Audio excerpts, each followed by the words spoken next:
Hello friends, welcome to my channel omni Gyan. मेरे channel omni ज्ञान में आप सब लोगों का हार्दिक स्वागत है। Welcome to the part 2 of the video.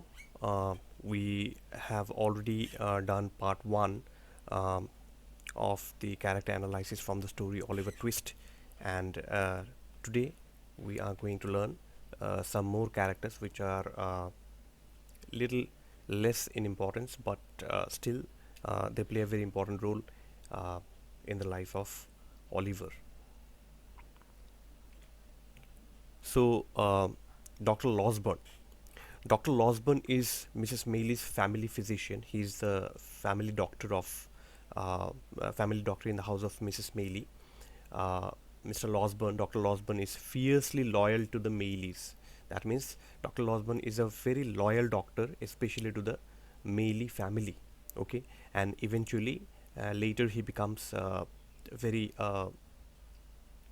good towards Oliver also, loyal towards Oliver also. And one example from the story is while taking Oliver on a ride, when Dr. Losburn takes Oliver on a ride, जब doctor Losberne जो है Oliver को एक ride के लिए लेके जाता है, तो ओलिवर एक घर दिखाता है, रास्ते में एक घर दिखाता है. They come across a house where Oliver was kept by Bill and Toby Crackit on the night when Oliver was taken for the robbery by the two criminals.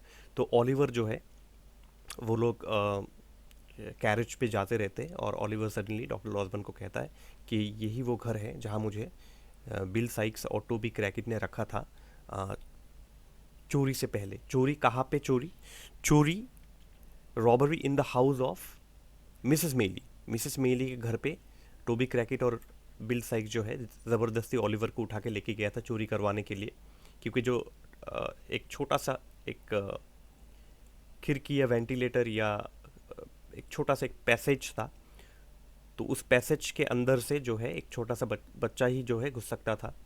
तो उन लोगों का, टोबी क्रैकेट और बिल साइक्स का plan ये था कि एक छोटा सा बच्चा लाया जाए जो इस पैसेज के अंदर से घुसेगा और घर के अंदर जाके हम लोगों के लिए दरवाज़ा खोल देगा, ताकि चोरी करने में हम लोगों को आसानी होगा. बट जैसे ही ओलिवर उस पैसेज के अंदर एंटर करता है, चिमनी के अंदर एंटर करता है, it was a chimney actually, इस चिमनी के अंदर एंटर करता है, तो मिसेस मेली के घर पे जो नौकर होते हैं वो देख लेता है और वो गोली चला देता है, और ओलिवर जो है वो घायल हो जाता है. ठीक है, मैंने पिछले वीडियो में पार्ट 1 में कहा था कि घायल होने के बाद बिल और टोबी जो है ओलिवर को रास्ते पे फेंक के वो भाग जाते हैं, और ओलिवर जैसे तैसे करके मिसेस मेली के दरवाजे पे आके अपने आप को घसीटते घसीटते, घायल रूप में अपने आप को घसीटते घसीटते वो मिसेस मेली के दरवाजे पे आके गिर जाता है. और जब अंदर से दरवाज़ा खोला जाता है तो दो नौकर जो है वो ओलिवर को घसीट के घर के अंदर लेके जाते हैं. फिर रोज़ मेली आता है. रोज़ मेली आके ये कहता है, अपनी आंटी से, मिसेस मेली से रिक्वेस्ट करता है कि प्लीज़ इस बच्चे को आप जेल ना भेजिए, छोटा सा बच्चा है, इसको आप जेल ना भेजिए. ठीक है, कहानी आप लोग ज़रूर जानते होंगे. तो डॉक्टर लॉसबर्न जो है वो बहुत अच्छे इंसान भी है और बहुत टेक केयर करते हैं ओलिवर के. He takes care of Oliver, and he is very loyal to the family of Mrs Maylie. ठीक है, नेक्स्ट हम लोग देखेंगे मिसेस मेली का कैरेक्टर. हम लोग दो ही चीज़ जानते हैं मिसेस मेली के बारे में. एक तो मिसेस मेली जो है जिनके घर पे ओलिवर चोरी करने जाता है, और फिर बाद में जो है ओलिवर मिसेस मेली के घर पे ही रह जाता है, और she is a very kind wealthy older woman, the mother of Harry मेली. तो हैरी मेली जो है मिसेस मेली की का बेटा है. Okay, and adoptive aunt of Rose. तो रोज को मिसेस मेली ने अडॉप्ट किया था. आप लोगों को याद होगा मैंने कहा था कि ओलिवर की आंटी जो है वो रोज़ है. Oliver's aunt is Rose. Okay, और मिसेस मेली जो है उसने रोज़ को अडॉप्ट किया था, क्योंकि रोज़ की जो बड़ी बहन है एग्निस फ्लेमिंग. एग्निस फ्लेमिंग कौन? ओलिवर की mummy. Okay, Agnes Fleming Oliver की mummy, right. This is Oliver's mother. This is Oliver's mother, right. तो एग्निस फ्लेमिंग जो है शर्म के मारे, क्योंकि विदाउट बीइंग मैरिड, शादी से पहले ही सिर्फ एंगेजमेंट हुआ था दोनों के बीच, और एग्निस हैड बिकम प्रेग्नेंट, तो उसको शर्म भी लग रहा था कि वो घर कैसे जाए, अपने पिताजी को कैसे कहे, you know how she would tell this thing to her father. So she decided not to return back to house. वो डिसाइड करती है कि वो घर वापस नहीं जाएगी. तो इसी बीच जो है एग्निस के पिताजी का देहांत हो जाता है, वो मर जाते हैं, और रोज़ जो है वो एक छोटी सी बच्ची, अकेली बच्ची रह जाती है. तो मिसेस मेली एक दिन वहाँ से गुजर रही होती है, और उसको उनको पता ये चलता है कि रोज़ एक लड़की है यहाँ पे जो अकेली है, बिन माँ बाप के, घर परिवार कोई भी नहीं है. तो मिसेस मेली जो है रोज़ को अडॉप्ट कर लेती है. ठीक है, तो she is a very good woman, very kind hearted, very good woman. ठीक है, नेक्स्ट हम लोग देखेंगे हैरी मेली. हैरी मेली के इतना रोल ने है नहीं कहानी में. हम लोग सिर्फ इतना जानते हैं कि हैरी जो है वो मिसेस मेली की मिसेस मेली का लड़का है, मिसेस मेली सन. हैरी बहुत एक डैशिंग हैंडसम यंग मैन है, और बाद में जो है रोज़ के साथ उसका शादी हो जाता है. ओके, और एक एपिसोड है छोटा सा एक, जब मॉन्क्स और फैगिन ओलिवर का पीछा करते हुए एक खिड़की के बाहर वो लोग खड़े रहते हैं, और ओलिवर उन लोगों को देख के चिल्लाता है. तो हैरी मेली, डॉक्टर लॉस्पन, ये सब भाग के आते हैं और ढूंढते हैं फैगिन और मॉन्क्स को, लेकिन फैगिन और मॉन्क्स जो है तब तक भाग चुका होता है. ठीक है, ये 2 एपिसोड है कहानी में, और फाइनली रोज़ के साथ उसका शादी हो जाता है, और उनके बच्चे भी होते हैं finally. Okay, at the end of the story. Next हम लोग देखते हैं the Artful Dodger. Jack Dawkins इसका नाम है, असल नाम जो है जैक डॉकिंस, और कहानी में बताया गया आर्टफुल डॉजर क्योंकि इसका जो पिक पॉकेटिंग का तरीका है वो बहुत अनोखा है. मतलब सामने से गुजरेगा, वो बात करेगा लोगों से, और कब उसका पॉकेट, मतलब जिससे वो बात कर रहा होगा वो आदमी, उसका पॉकेट कब उसने मार दिया होगा ये उस आदमी को पता भी नहीं चलेगा. इसलिए उसको आर्टफुल डॉजर के नाम से बुलाया गया है कहानी में. तो the cleverest of Fagin's pick pockets. तो जैक डॉकिन जो होता है वो फैगिन के गैंग का सबसे क्लेवर, सबसे बुद्धिमान लड़का है. The Dodger's real name is Jack Dawkins. जैसे मैंने आपको कहा जैक डॉकिंस उसका रियल नाम है. दो know older than Oliver. Oliver और उसका एज, उम्र जो है बिल्कुल सेम है. The Dodger talks and dresses like a grown man. तो जैक डॉकिंस का बात करने का जो तरीका है वो बिल्कुल अडल्ट जैसा है, जैसा कोई बड़ा आदमी बात कर रहा है. ओके, और जैक डॉकिंस ही है जब ओलिवर मिस्टर सावरबेरी के घर से भाग गया था.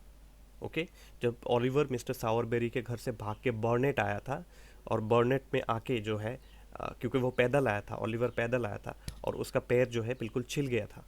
ओके, उसका पैर जो है बिल्कुल छिल गया था, इंजोर्ड था उसका पैर, his legs were injured, and he came to Barnet and he was sitting by the side of the road. रास्ते के किनारे एक सीढ़ियों के ऊपर बैठा था ओलिवर. तो तभी जो है जैक डॉकिंस उसको देखता है, और देख के उसके पास आता है, ओलिवर के पास आता है, और ओलिवर को वो फैगिन के गैंग में लेके जाता है. तो he was the first person, Jack Dawkins was the first person to introduce Oliver to Fagin. तो वही वो पहला लड़का है जिसने ओलिवर को फैगिन से मिलवाया, या ओलिवर को फैगिन के गैंग में ले गया. ओके, और at the end of the story we also see that Jack Dawkins पकड़ा जाता है जेल में. और बीच में एक घटना होता है, बहुत बड़ा घटना होता है बीच में वो घटना ऐसा होता है कि जब ओलिवर को पिक पॉकेटिंग का प्रैक्टिस करवाया जाता है फैगिन के घर पे, तो फैगिन को जो है ओलिवर को जो है ये लगता है कि ये गेम चल रहा है. ओके, खेल चल रहा है. उसको पता नहीं कि एक्चुअली ये he was teaching, Fagin was teaching the boys how to pick pocket. Fagin जो है लड़कों को चोरी सिखा रहा था, बट ओलिवर को लग रहा था कि ये मस्ती मजाक एक खेल गेम चल रहा है. तो फाइनल जब ओलिवर भी वो खेल सीख गया, तो फिर ओलिवर को लेके चार्ली बेट्स के बारे में हम लोग पढ़ेंगे. चार्ली बेट्स और जैक डॉकिंस रास्ते पे चला जाता है for practical implementation of the game. तो ओलिवर को तब तक भी लग रहा होता है कि ये गेम ही चल रहा है.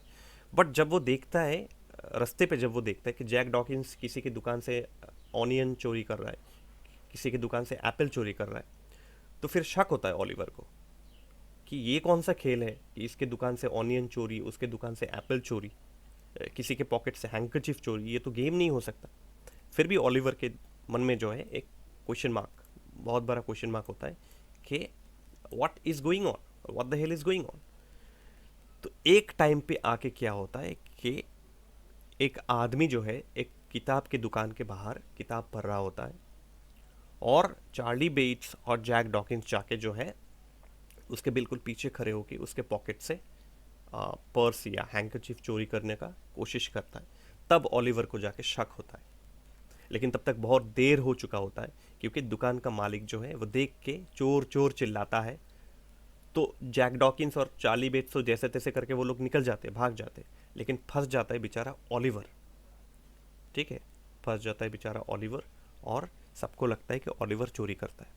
ठीक है, और इसके बाद का कहानी मैंने आपको ऑलरेडी पार्ट 1 में बता दिया कि मिस्टर ब्राउनलो कैसे उसको घर लेके जाता है, ओलिवर को घर लेके जाता है, फिर कैसे ओलिवर का देखभाल करता है मिस्टर ब्राउनलो। ठीक है, आप पार्ट 1 देख लीजिएगा।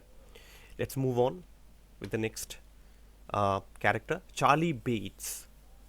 चार्ली बेट्स भी एक इम्पॉर्टेंट कैरेक्टर है, क्योंकि उस पिक पॉकेटिंग जो है जहाँ ओलिवर फंस गया था, ओके, उसके पीछे चार्ली बेट्स का भी हाथ है। तो he is one of Fagin's pick pockets. हम लोगों को पता है कि वो फैगिन के गैंग का एक पिक पॉकेट है, चोरी करता है वो।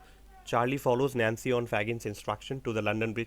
एक बहुत इम्पॉर्टेंट एपिसोड है जहाँ नैन्सी जब रोज से मीटिंग करती है, और मीटिंग करने के बाद जब नैन्सी रोज को कहती है कि मैं हर संडे को लंदन ब्रिज के ऊपर वॉक करूँगा, I walk on the London Bridge, and if you wish to meet me you can come on any Sunday, and from 11 p.m. to 12 p.m. Till 12 midnight I'll walk on the London Bridge। तो हर Sunday को जो है Nancy London bridge पे जाती है। तो Fagin को ये शक होता है कि नैन्सी शायद किसी और से प्यार करती है, और अगर बाई चांस नैन्सी ने फैगिन का गैंग का पता बता दिया जिससे वो मिलने जाती है, तो फैगिन का गैंग जो है बंद हो सकता है। फैगिन अपने गैंग और गैंग मेंबर्स से बहुत प्यार करता है, तो फैगिन को ये शक था। तो फैगिन ने जो है चार्ली बेट्स को ये कहा, फैगिन जो है चार्ली बेट्स को ये कहा कि तुम नैन्सी का पीछा करो और तुम देखो नैन्सी कहाँ जाती है, किसके साथ मिलती है। ओके, तो चार्ली बेट्स जो है वो मंडे को जाता है, ओके, बट नैन्सी किसी से नहीं मिलती है। तो ट्यूसडे को जाता है, ट्यूसडे को भी देखता है नैन्सी अकेली है। वेंसडे, थर्सडे, फ्राइडे, सैटरडे तक जो है चार्ली बेट्स उसका पीछा करती है पूरे 6 दिन। बट फिर भी जब वो देखता है, जब चार्ली बेट्स देखता है कि नैन्सी तो बिल्कुल अकेली है, वो किसी से नहीं मिलती, और वो जेन्युइनली वो इवनिंग वॉक या नाइट वॉक, अब जो भी कहे, वो करने जाती है, वो किसी से नहीं मिलती। तो चार्ली बेट्स आके ये बात फैगिन को बोलते, तो ठीक है, तो फैगिन बोलता है कि नहीं, संडे अभी बाकी है, तुम 6 दिन गए, लेकिन हफ्ते में 7 दिन, संडे अभी बाकी है, तुम संडे को भी जाओ और जाके देखो क्या होता है। तो जब संडे को चार्ली बेट्स लंदन ब्रिज जाता है, तो तब वो देखता है कि there was a meeting going on, एक मीटिंग चल रहा होता है ब्रिज के नीचे। किसके बीच? नैन्सी है वहाँ पे, रोज़ है वहाँ पे, और मिस्टर ब्राउनलो है वहाँ पे। तो तीनों के बीच मीटिंग चल रहा होता है, और नैन्सी जो है बहुत सारा इन्फॉर्मेशन रोज़ और मिस्टर ब्राउनलो को दे देती है। तो तब चार्ली बेट्स आके फैगिन को ये बता देता है, और उससे जो है बिल साइक्स को ये पता चल जाता है कि Nancy is leaking out the information about Monks, about Fagin, about the gang to mister Brownlow and Rose. तो हम लोगों ने ये भी देखा पार्ट 1 में कि बिल साइक्स कैसे नैन्सी को मार डालता है। तो अंत में जो है कहानी के एंड में, at the end of the story, Charlie Bates जो होता है वो बिल साइक्स को बहुत गाली देता है। क्यों गाली देता है? क्योंकि उसने नैन्सी को बहुत बुरे तरीके से मारा और बिल्कुल मर्डर कर दिया। ठीक है, वो बहुत बुरा भला कहता है बिल को, वो मॉन्स्टर कहता है। Charlie Bates calls Bill a monster also at the end of the story. कहानी के अंत में चार्ली बेट्स बिल को एक मॉन्स्टर कहता है, और कहता है कि तुमने एक इनोसेंट लड़की को मार डाला, सिर्फ एक छोटे से इन्फॉर्मेशन के बेसिस पे तुमने उसको मार डाला, ठीक है। तो फाइनली कहानी के एंड में जाके क्या होता है कि at the end of the story he finally decides to shun, leave, okay, छोड़ना, shun the criminal life and thus become a peasant. तो चार्ली बेट्स फाइनली ये डिसाइड करता है कि नहीं, ये क्रिमिनल लाइफ में कुछ नहीं रखा है, मैं ये क्रिमिनल लाइफ छोड़ दूंगा और मैं कुछ सीधा साधा कुछ करूंगा, मेहनत की कमाई करूंगा मैं। और फाइनली वो एक पीजेंट, एक फार्मर बन जाता है चार्ली बेट्स। फाइनली वो क्रिमिनल लाइफ छोड़ के वो जो है वो एक फार्मर बन जाता है, ठीक है। तो ये था चार्ली बेट्स की कहानी। नेक्स्ट हम लोग देखेंगे ओल्ड सैली। ओल्ड सैली का भी इतना इम्पोर्टेंट रोल है नहीं, बट फिर भी एक छोटा सा रोल है उसका। रोल ये है कि she is an elderly woman who serves as the nurse at Oliver's birth. जब ओलिवर का जन्म हुआ था, आप लोगों को याद होगा, मिसेस बम्बल, अब मिसेस बम्बल कौन है, पूरा नाम हम लोग देखेंगे आज। ओल्ड सैली और मिसेस बम्बल जो है वो, जब ओलिवर की मम्मी जब ओलिवर को जन्म देती है, तब जो दो नर्स थे वहाँ पे, वो पूर हाउस में जब दो नर्स थे, उन दो नर्स में से एक था मिसेस बम्बल और दूसरा था ओल्ड सैली। और ओल्ड सैली ही वो लेडी है who steals Agnes's gold locket and one ring also. Okay, there is a ring also, I have missed the ring. एक रिंग भी होता है जिस रिंग के ऊपर खुदाई किया होता है, कौन सा नाम, AGNES, एग्निस का नाम। एग्निस कौन, ओलिवर की मम्मी। तो ओलिवर की मम्मी का नाम एग्निस, उस रिंग में खुदाई किया होता है। तो गोल्ड रिंग और लॉकेट जो है वो ओल्ड सैली चोरी करते हैं from the dead Oliver's mother. Okay, Oliver की मम्मी मर चुकी होती है, एग्निस फ्लेमिंग मर चुकी होती है, लेकिन ये जो औरत है, ये जो नर्स है ओल्ड सैली, वो चोरी कर लेती है, ठीक है। और हम लोग ये भी देखते हैं कि चोरी करने के बाद जो है बहुत सालों बाद ओल्ड सैली मर जाती है, और ये लॉकेट और रिंग किसके पास रहता है, ये लॉकेट और रिंग रहता है मिसेस बम्बल के पास।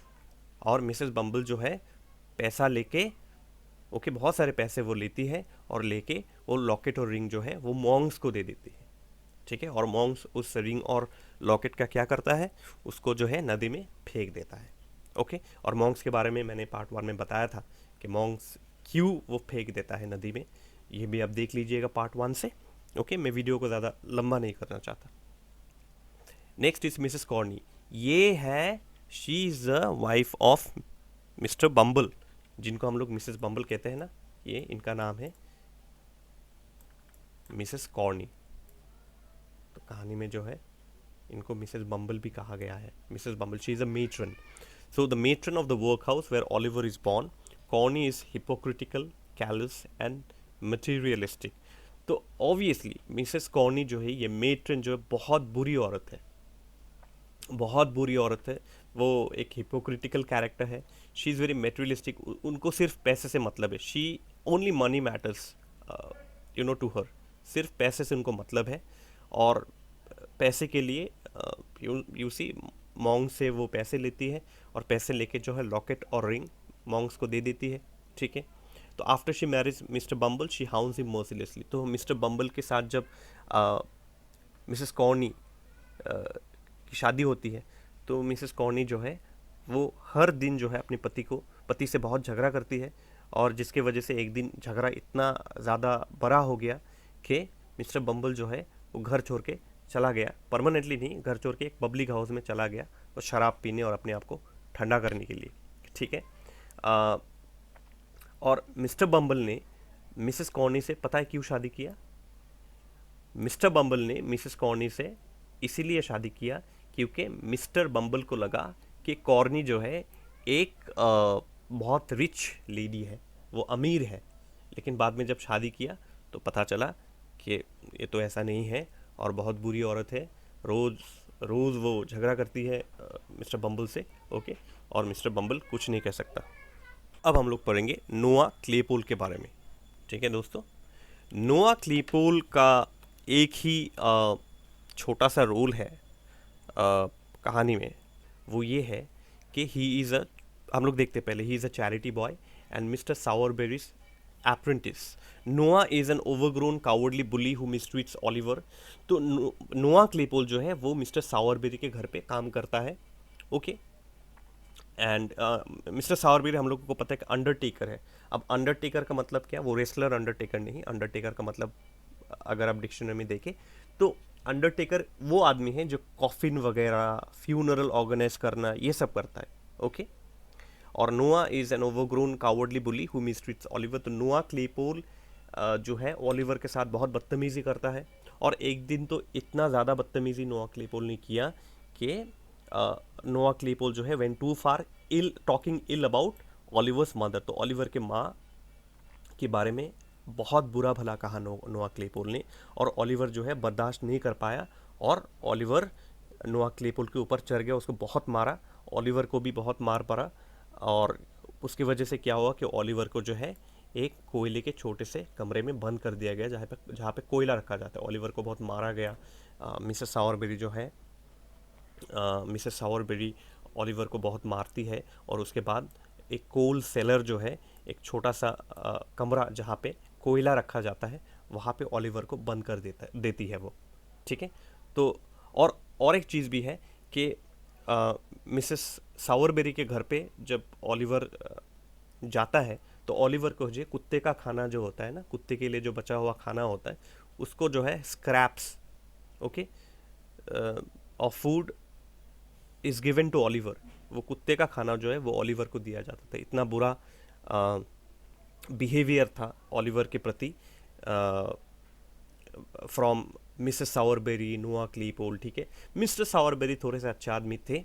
वो कभी कभी ऑलिवर को पैसे भी दिया करते थे. बट मिसेस सावरबेरी जो है वो मिस्टर सावरबेरी को डोमिनेट करता था. पत्नी जो है वो पति को डोमिनेट करता था. और मिस्टर सावरबेरी को अल्टीमेटली मिसेस सावरबेरी का बात मानना पड़ता था. ठीक है. हम लोग हैंड पेक्ड बोलते हैं ना, जोरू का गुलाम, तो उस टाइप का था मिस्टर सावरबेरी. ओके. तो ऑलिवर जो है अगले सुबह जब उसको कोयले के उस कमरे में बंद कर दिया जाता है, तो अगले सुबह जो है ऑलिवर जैसे तैसे करके वहाँ से भाग के लंदन चला जाता है. शार्लोट का कोई रोल है नहीं कहानी में.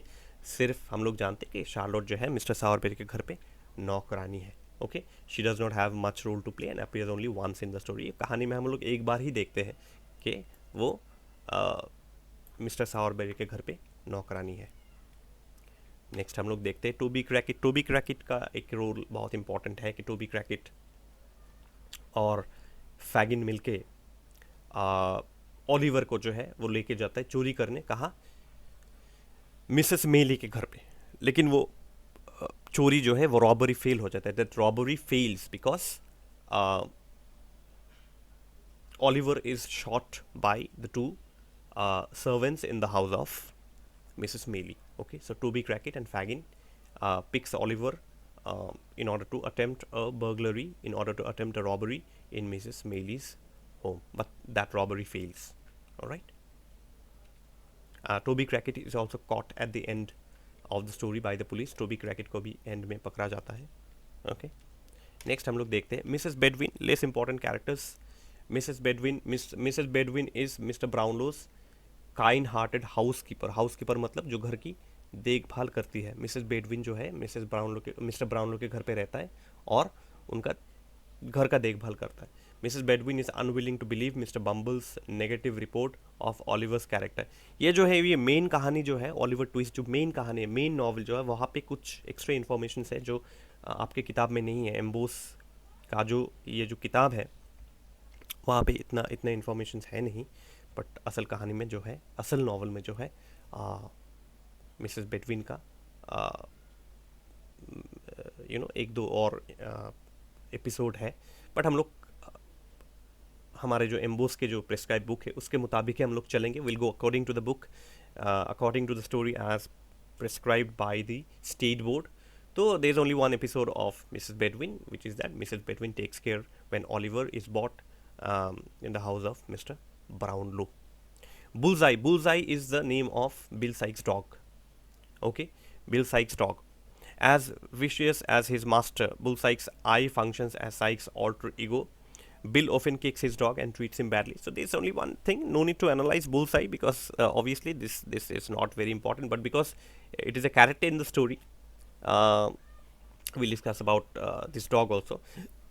We see Bill Sikes ill treats everyone. Bill Sikes सबके साथ जो है बहुत ख़राब पेश आता है, बहुत बुरा पेश आता है. उसके कुत्ते के साथ भी वो बहुत बुरा पेश आता है. उसके कुत्ते को कभी कभी वो लात मारता है, किक करता है और उसको गालियाँ देता है. Okay, so overally he treats his dog very badly. There is nothing more to learn about bullseye. Mr Sowerberry. Mr Sowerberry the undertaker. Undertaker का मीनिंग मैंने आपको अभी बताया.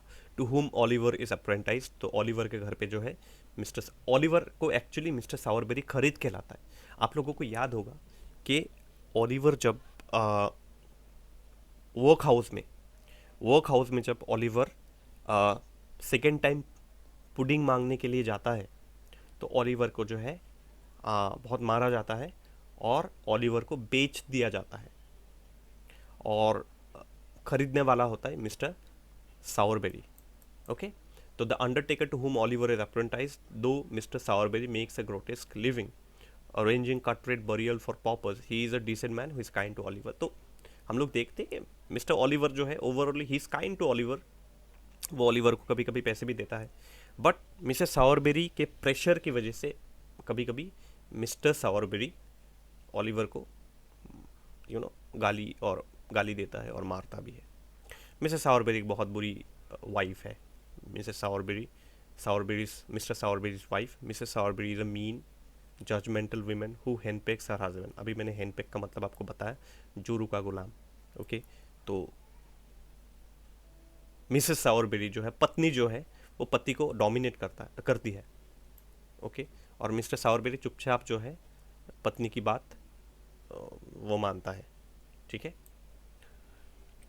Next Mr Grimwig. Mr Grimwig, Brownlow's pessimistic, curmudgeonly friend. Mr. Grimwig is essentially good-hearted and his pessimism is mostly just a provocative character quirk. अब मैं इसको simply आपको समझा दूँ एक एपिसोड से कि मिस्टर ग्रिमविक जो है, जब मिस्टर ब्राउनलो का वो दोस्त है और मिस्टर ग्रिमविक जब मिस्टर ब्राउनलो के घर पे आता है और आके देखता है एक नया लड़का आया है जिसका नाम ऑलिवर है, तो ग्रिमविक जो है वो मिस्टर ब्राउनलो को बोलता है कि तुम रास्ते से किसी भी बच्चे को उठा के लेके आए और ये चोर भी हो सकता है, इसका फैमिली का कोई ठिकाना नहीं, ये किसी क्रिमिनल गैंग का कोई मेंबर हो सकता है, तुम्हारे घर पे ये चोरी कर सकता है, तुमको हानि पहुंचा सकता है. तो तुम ऐसे एक अनजान लड़के को अपने घर पे आके तुमने इसको पनाह दिया. You give shelter to a boy whose family identities are unknown, who could be a member of a criminal gang, and you gave shelter to such a boy. You better drive him off. तुम अच्छा होगा तुम इसको घर से निकाल दो. तो मिस्टर ब्राउनलो जो है, Mr Brownlow challenges Mr Grimwig that I trust Oliver very much. तो दोनों दोस्तों के बीच Mr Grimwig and Mr Brownlow के बीच जो है एक बेट होता है. क्या बेट? ये बेट ऐसा होता है कि ठीक है चलो, मिस्टर ब्राउनलो कहता है ठीक है मैं ऑलिवर को बहुत ट्रस्ट करता हूँ, कह के वो ऑलिवर को बुलाता है.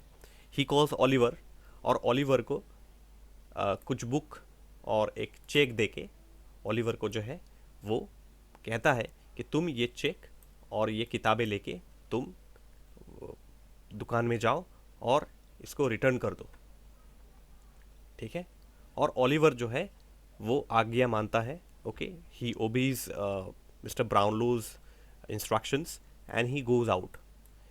और जैसे ही वो घर से निकलता है, ओके, मिसेस बेडविन से वो पूछता है कि इसका एड्रेस कहाँ पे होगा. तो मिसेस बेडविन गेट के सामने आके कहती है कि इस तरफ से चले जाओ तो तुमको दुकान मिल जाएगा. तो ऑलिवर चुपचाप किताब और चेक लेके जो है दुकान ही जा रहा होता है. बट बीच में क्या होता है कि नैन्सी और बिल साइक्स जो है वो ऑलिवर को, नैन्सी और बिल साइक्स दोनों जो है वो ऑलिवर को किडनैप कर लेता है. ओके, नैन्सी जो है ऑलिवर की बड़ी बहन का एक्टिंग करती है और वो रास्ते पे आके बोलती है ऑलिवर को कि तुम घर छोड़ के चले आए, तुमने मम्मी पापा से इतना गुस्सा किया, तुम घर छोड़ के क्यों चले आए ऑलिवर, मेरे भाई ऐसे कह के वो ऑलिवर को आके पकड़ती है. और साइड से जो लोग हैं वो ऑलिवर को गालियाँ दे रहा होता है कि तुम इतने बदतमीज़ बच्चे हो, लड़के हो कि तुम्हारे माँ और पिताजी ने तुमको गाली दिया और तुम घर छोड़ के चले आए, तुम्हारी बहन कितनी परेशान है, जाओ अपने घर चले जाओ। तो ओलिवर कहता है मैं इनको नहीं पहचानता, मैं इनको इनको बिल्कुल नहीं पहचानता, मेरा कोई बहन है ही नहीं, मेरा कोई परिवार भी नहीं है। लेकिन लोग जो है नहीं मानते क्योंकि नैन्सी कंटिन्यूअसली एक्टिंग कर रही होती है और जो है ओलिवर को किडनैप करके वो लेके चली जाती है। ओके, इनफैक्ट बिल साइक्स और नैन्सी दोनों मिलके लेके चले जाते हैं। तो नेचुरली वो रिटर्न जब नहीं आता तो मिस्टर ब्राउनलो को लगता है कि ये किताब और चेक जो है ओलिवर ने चोरी किया, बट ऐसा बिल्कुल है नहीं। और ओलिवर को जब फैगिन के गैंग में फिर दोबारा यहाँ से किडनैप करके लेके जाया जाता है तो ओलिवर जो है फैगिन को रिक्वेस्ट करता है कि मुझे तुम भले ही अपने गैंग में रख लो परमानेंटली, बट ये किताबें और चेक ये मिस्टर ब्राउनलो को वापस कर दो। Return the cheque and these books to mister Brownlow, otherwise he will think that I am a thief. नहीं तो वो सोचेंगे कि मैं चोर हूँ, हालांकि मैंने चोरी किया नहीं है। ठीक है, तो जो भी हो वो लोग रिटर्न तो करते नहीं, किताबें और चेक वो लोग खुद रख देते हैं। और ओलिवर को जो नया नया कपड़ा मिस्टर ब्राउनलो के घर से मिलता है वो भी वो लोग उतार देते हैं और उनको और ओलिवर को जो है फटे कपड़े, पुराने कपड़े दिए जाते हैं। ओके, तो मिस्टर ग्रिमविक, तो इनका इतना ही रोल है। बेट, वो बेट का जो है रोल है। मिस्टर गाइल्स उतना इम्पोर्टेंट है नहीं। मिसेस मेली इज लॉयल दो समवट पॉम्पस बटलर।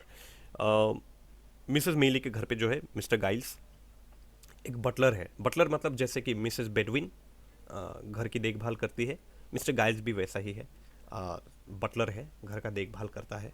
नौकर तो नहीं, नौकर से थोड़ा ऊपर का रैंक होता है, you know, higher rank than a mere servant. Okay, Mrs Mann का एक रोल है कहानी में कि the superintendent of the juvenile workhouse where Oliver is raised. तो वो वर्क हाउस है जहाँ ओलिवर को बड़ा किया जाता है।